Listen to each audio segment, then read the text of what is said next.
Hey guys, I'm back with another episode of reading off a movie description when I unlock them because I think they're great. I really like doing them, so I'm gonna keep doing them. I also want to mention how amazing they are to edit because I get to just make thumbnails essentially because they're so short, which is amazing and I love it. So yeah, let's hop right into this one. This is the one you get from buying the Founders Pack. I only have the tier 1 of the Founders Pack, but I still get a lot of lore, and I like that a lot. The never released opus of legendary monster master Robert Bovini. A young man confronts his traumatic orphan past, struggling with his childhood demons. He discovers the monsters of his nightmares have somehow manifested from his mind into reality. Alright. A full moon paints long shadows in a small bedroom. The boy shivers beneath his covers, a deep growl rising from beneath his bed. He cannot move, frozen in place, praying for his mother as the bedroom door slowly squeaks open. A hulking shadow spills down the wall, lurches into the hall. The growl only grows louder. The boy fights a terrible growl, lodges at his head. He sees the heavy card frame of his parents' bed. Flooded with relief, he grasps in the darkness for mother.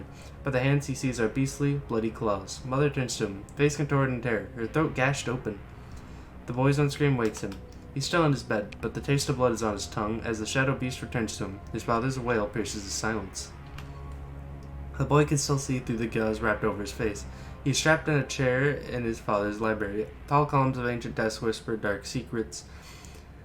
Demonic faces contort the heavy covers, and that terrible growl begins once more. The darkness is returning. He can make out the priest entering the room. Must warn him, but he suddenly cowers from the man's chanting. He gnaws desperately at his straps as the priest reveals his cross. Instantly, the boy snaps free. His frail limbs contort, cracking and doubling over. As he scuttles up the bookshelves below, the shadow swallows the floor.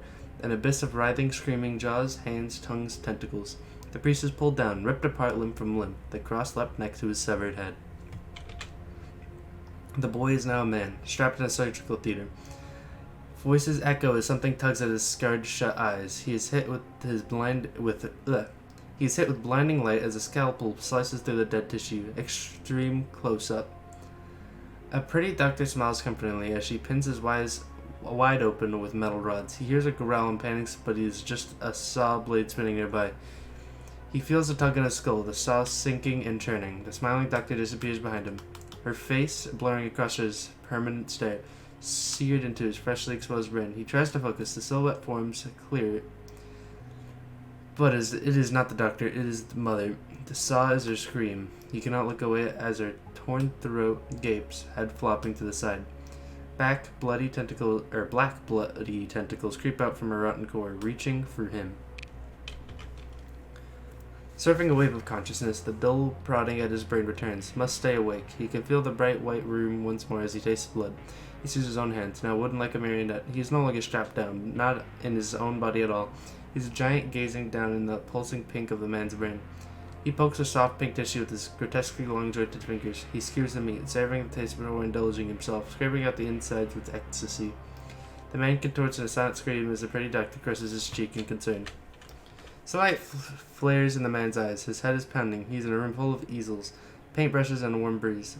The brush slithers across the canvas in front of him, slick, blood-red paint capturing his nightmares. The pretty doctor smiles encouragingly. Open your mind. He no longer has straps or rods. He relaxes and rubs his scarred, throbbing skull, but his hands land on an open mouth. He stares at it, kisses his hand erotically. A growl escapes the mouth, then bites through his hand. The room melts away with a scream, and the painted facade stretches wide. The man throws the easel, crashing out of the art room into the hall, the growl overwhelming his mind.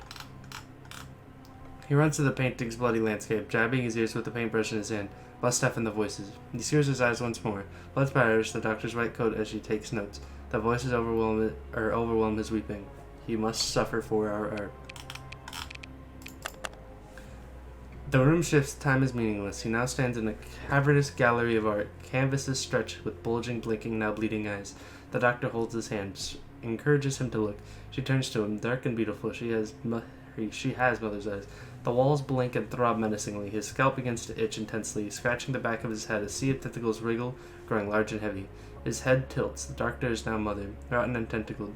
He sinks to the floor as it morphs, now pink and spongy, a human brain. Let go.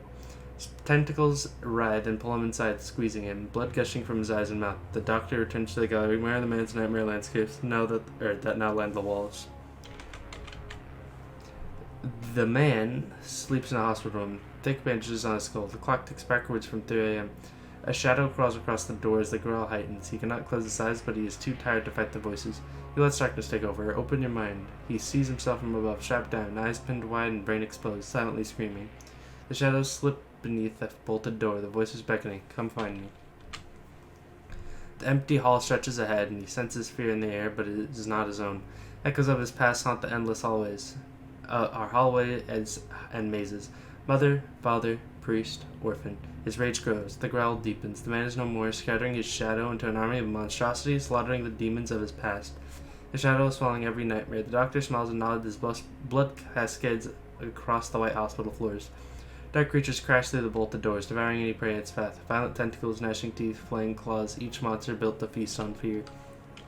The doctor's inner office, straightening a new piece of art on the wall. The room is a gallery of nightmare paintings, lost gazing eyes and tortured faces. She closes her latest patient file and smiles, smoothing wrinkles on her fresh lab coat as the sun sets, casting shadow across the room.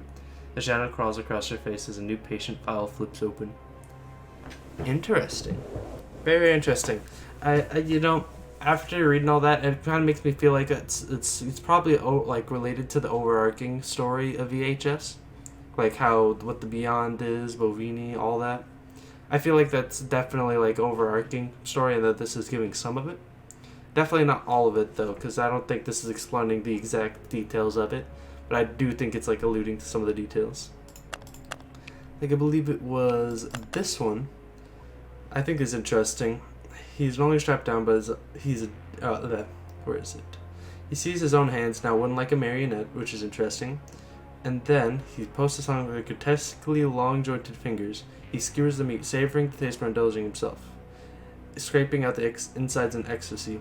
The only other thing that I can think of or remember is interesting is that the Dollmaster is the only one with this word in his descriptions.